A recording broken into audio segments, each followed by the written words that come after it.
बिस्मिल्लाहिर्रहमानिर्रहीम, अस्सलाम वालेकुम। कैसे हैं आप सब लोग? उम्मीद है आप सब लोग खैरियत से होंगे। आज मैं आप लोगों के लिए बहुत ही मज़ेदार रेसिपी लेकर आई हूँ, भुना गोश्त। बहुत मज़ेदार है, बहुत आसानी से बन जाता है। बिगनर्स जिन्होंने अभी नई नई कुकिंग स्टार्ट की है वो भी इसको बहुत आसानी से बना लेंगे। घर के मसालों से ही ये बहुत मज़ेदार रेडी होगा। जितना ये देखने में बहुत मज़ेदार और लजीज लग रहा है, खाने में भी उतना ही मज़ेदार है। रेसिपी अच्छी लगे तो ज़रूर सब्सक्राइब कीजिएगा, वीडियो को शुरू से आखिर तक ज़रूर देखिएगा ताकि रेसिपी फुल इसी तरह से आप लोगों की बन सके। और लाइक ज़रूर किया करें और फीडबैक ज़रूर दिया करें। चले आए जल्दी से अपनी रेसिपी का स्टार्ट करते हैं। कढ़ाई ले लीजिए। कढ़ाई में मैंने हाफ़ कप से थोड़ा सा ऑयल मैंने ज़्यादा इसमें शामिल किया है क्योंकि हमें इसमें ज़रा थोड़ा सा ऑयल ज़्यादा की ज़रूरत है। जब हम ऑयल अच्छा सा गर्म हो जाएगा तो हमने थोड़े से खड़े मसाले डाले हैं। 1-2 बड़ी इलायची डाली है, हाफ़ टी स्पून ज़ीरा डाला है, 1-2 दालचीनी के टुकड़े डाले हैं, 1 तेज़पात डाला है और 2-3 लौंगे डाली हैं। ये तमाम खड़े मसाले डाल के आप अच्छी तरह से इनकी भुनाई कर लीजिए। बस इतना भुनना है कि इनकी अच्छी सी खुशबू तेल में शामिल हो जाए। जब हमारा तेल रेडी हो जाएगा, खुशबूदार हो जाएगा, तो फिर हमने इसमें यहाँ पे 4 अदद मैंने प्याज लिए। इनको मैंने बारीक बारीक स्लाइस करके इसमें शामिल कर दिया है। प्याज की भी अच्छी तरह से हम भुनाई कर लेंगे। बस इतना हमें प्याज को भूनना है कि इसका कच्चापन दूर हो जाए, ये गुलाबी सी हो जाए, लेकिन हमें प्याज का कलर बिल्कुल भी चेंज नहीं करना है। जब हमारी प्याज थोड़ी सी गुलाबी हो जाएगी, कच्चापन दूर हो जाएगा, तो यहाँ पे मैंने मटन का गोश्त लिया है हड्डी के साथ। तकरीबन ये 1 किलो के करीब है, वो भी मैं इसमें शामिल कर दूँगी। और इसके साथ हम अच्छी तरह से प्याज और गोश्त की सही से भुनाई करेंगे। गोश्त बिल्कुल हमारा जो है वो पानी के बग़ैर था, फ्रोज़न नहीं था, बिल्कुल मैंने धो के निचोड़ के इसको अच्छी तरह से इसमें डाला है। लेकिन फिर भी गोश्त का अपना पानी होता है जो वो रिलीज़ करेगा।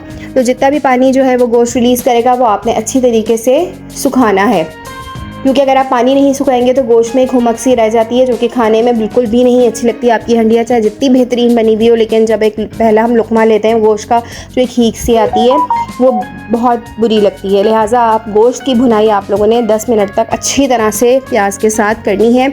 इतनी देर में जो है वो गोश्त अपना कलर भी चेंज कर लेगा, येलोइश सा हो जाएगा। और जो है जो प्याज होगी, जो पानी प्याज का निकलेगा और गोश्त का निकलेगा, वो भी सूख जाएगा। अच्छा, जब हमारा गोश्त अच्छी तरीके से भुनाई हो जाएगी इसकी, फिर हम अदरक लहसुन भर के 2 खाने का चम्मच हम अदरक लहसुन का पेस्ट इसमें शामिल करेंगे। इसके साथ भी हम तकरीबन 10-15 मिनट गोश्त की अच्छी तरीके से भुनाई करेंगे। मटन का गोश्त है, थोड़ी सी हीक होती है इसके अंदर, मटन के गोश्त के अंदर, तो लिहाजा हमें इस हीक को दूर करना है। लिहाजा हम अदरक लहसुन के साथ भी इसकी अच्छी तरीके से भुनाई करेंगे। मेरे वो व्यूअर्स जिन्होंने अभी तक मेरे चैनल को सब्सक्राइब नहीं किया और वीडियो वॉच कर रहे हैं, जल्दी से मेरे चैनल को सब्सक्राइब कर लीजिए। बेल आइकन पे भी ज़रूर क्लिक क्या करें ताकि KBF कुकिंग की तरफ से जो भी नई वीडियो हो वो सबसे पहले आपके पास उसका नोटिफिकेशन आ जाए। गोश्त की भुनाई अच्छी तरह से करने के बाद अब हम ड्राई मसाला जार डालेंगे।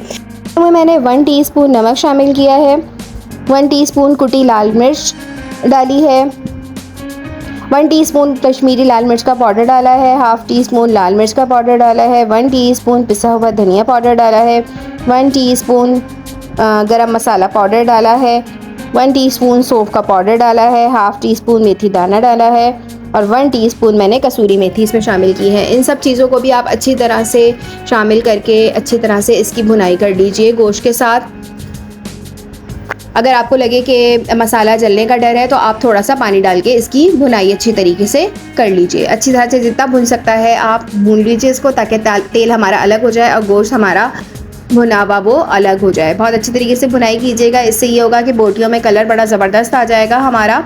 जब आपको लगे कि हमारा मसाला भुन गया है, तेल इसमें अलग हो गया है, अच्छी तरीके से इसकी भुनाई कीजिएगा ताकि मसालों का कच्चापन इसमें दूर हो जाए।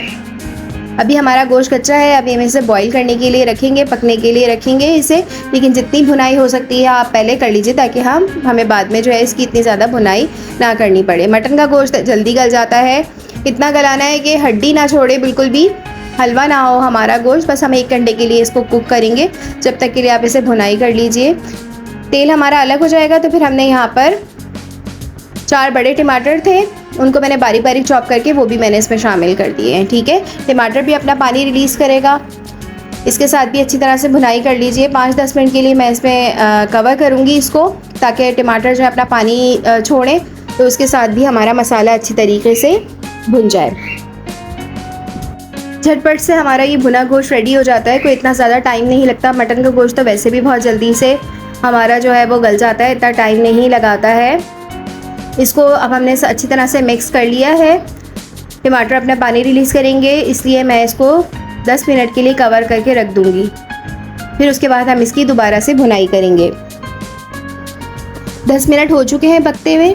अब हम इसकी और भुनाई करेंगे ताकि हमारा गोश्त अच्छी तरह से मसालों के साथ सारे फ्लेवर जो है हमारे गोश्त के अंदर शामिल हो जाएं। भुनाई आपने बहुत अच्छी तरीके से करनी है, 10-15 मिनट तक अच्छी तरह से भुनाई कर लीजिए। जितना आप भूनेंगे इतना ही भुने गोश्त का फ्लेवर आएगा। अगर आप इसी तरीके से पानी डाल के रख देंगे तो वो फ्लेवर नहीं आएगा। लिहाजा आप मसालों को अच्छी तरीके से भून लीजिए। आप देखेंगे कि आहिस्ता आहिस्ता तेल निकलना हमारा शुरू हो जाएगा और जो है टमाटर जो है वो बिल्कुल जो है मैश हो चुके होंगे। ये देखिए हमारे जो है वो गोश्त अच्छी तरीके से भुन गया है, मसाला भी भुन गया है और तेल हमारा बिल्कुल अलग हो गया है। अब हम बिल्कुल जो है वो हाफ ग्लास से थोड़ा सा ज़्यादा हम इसमें पानी शामिल करेंगे, क्योंकि अभी हमारा मटन कच्चा है, अभी गला नहीं है। इसको हम बस 1 घंटे के लिए जो है कुक करेंगे हल्की आंच पे। इसमें हमारा मटन भी गल जाएगा और जो रही कहीं कसर है मसाले की वो भी पूरी हो जाएगी और भुनाई हो जाएगी इसके साथ साथ। अब हम इसको पानी डाल के थोड़ी सी देर के लिए हम तकरीबन 1 घंटे के लिए इसको पकने के लिए छोड़ेंगे। आप देख सकते हैं 1 घंटे में जो है गोश्त बहुत अच्छे से रेडी हो गया है, बहुत अच्छे से गल गया है, बहुत ज़बरदस्त हमारा भुना गोश्त रेडी हुआ है। बहुत मज़ेदार खुशबू आ रही है। आप लोग इन मसालों के साथ ज़रूर भुना गोश्त रेडी कीजिएगा, बहुत मज़े का बनता है। पराठों के साथ और चपाती के साथ, तंदूर की रोटी के साथ बहुत अच्छा लगता है। बहुत मज़े की डिश है ये। उम्मीद है आप लोगों को रेसिपी ज़रूर अच्छी लगी होगी। आखिर में मैंने इसमें हरी मिर्चें और कुछ लाल मिर्चें इसके ऊपर शामिल की हैं और हाफ़ टी स्पून के करीब मैंने इसमें भुना हुआ ज़ीरा शामिल किया है, जो कि भुने गोश्त के जो फ्लेवर को है और मज़ीद इन्हेंस कर देगा। उम्मीद है आप लोगों को ये रेसिपी ज़रूर अच्छी लगी होगी, ट्राई ज़रूर कीजिएगा। मिलते हैं न्यू वीडियो में न्यू रेसिपी के साथ। चैनल सब्सक्राइब नहीं किया तो ज़रूर सब्सक्राइब कर लीजिए। फैमिली और फ्रेंड्स में भी ज़रूर शेयर कीजिएगा। अल्लाह हाफ़िज़।